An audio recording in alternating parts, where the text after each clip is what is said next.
Welcome back. Going to go over this week's watch list. We had some, pretty much everything was a winner. Now, we didn't knock it out of the park, but 5 solid stocks this week.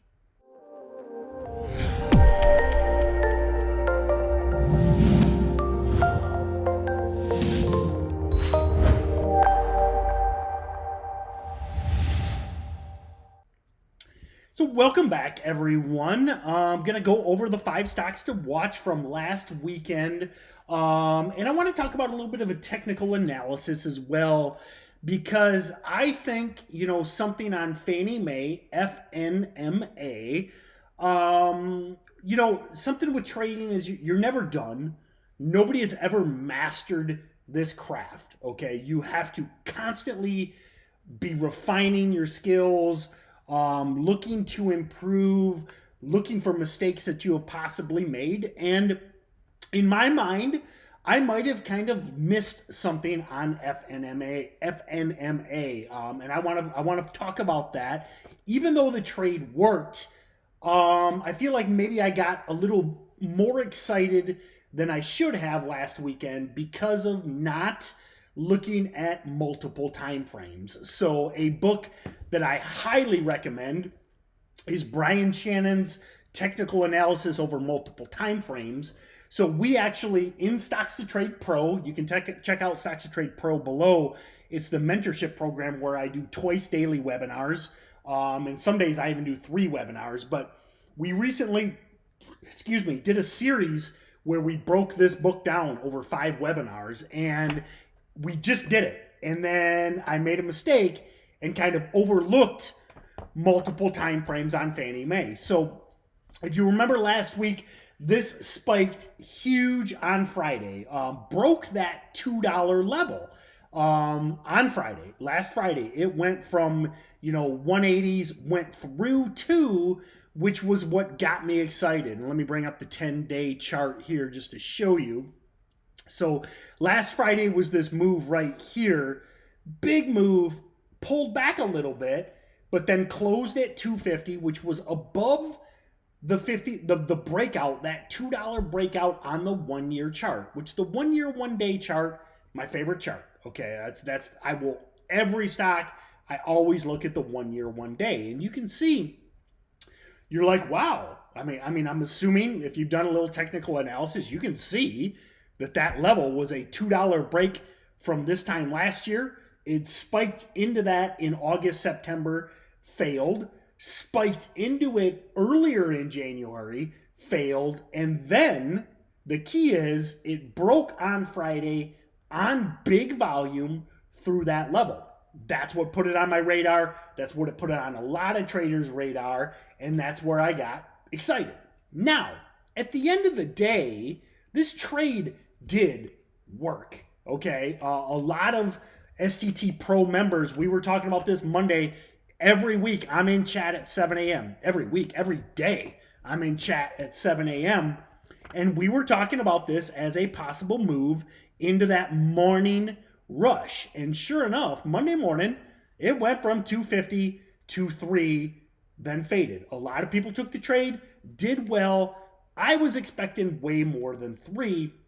Then Wednesday didn't do a whole lot. Remember, we were closed on Monday in observance of Martin Luther King Day.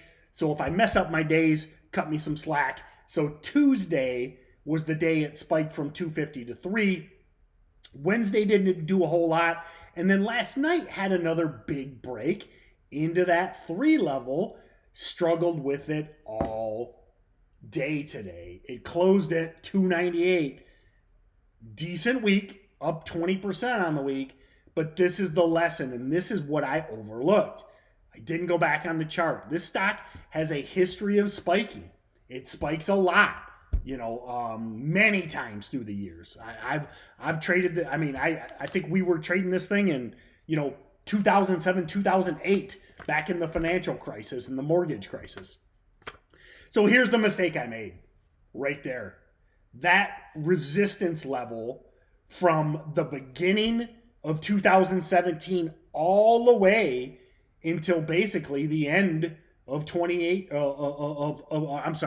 from March 2017 to the end of 2017. So I didn't see that on my 1 year chart. But there is like 6 to 9 months of resistance at 3. And I think that those bag holders, those long-term shareholders that finally got back to break even, we joke about the bag holders. We've all been there. I think that this stock is struggling at 3 because of those bag holders in 2017, early 2018 that are holding this down. Now, for sure, I'll watch into next week. Still keeping an eye for news. But, I'm torn. Because at the end of the day, it opened at 250 on Tuesday morning. And it spiked to 3 on Tuesday. It spiked to 3 again today. Those again, 15, 20% moves. If you time them right, not bad. But I'm kind of giving myself a downgrade on putting this on the watch list because I should have looked at multiple time frames. So I'm torn, ultimately. Let's move on. So anyway, Fannie Mae, I would definitely keep on watch, but I would probably wait till it could break out for real over that 320, 330 area. So little early on this one, I feel like. But could still be in play if we get the news. Next one is CHGG, which really slow mover, but tell you, I think a lot of traders, when I say slow mover, they interpret that as a bad thing. Okay, I'm not saying, especially if you're a part-time trader, you've got work, you got school, you got family, slow mover isn't bad.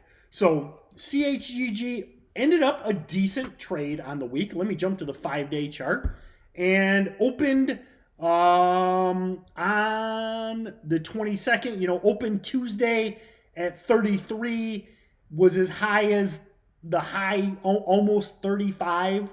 So $2 a share, but it was basically green every day. And it hit a new 52-week high today on Friday. And it closed at almost the 52-week high.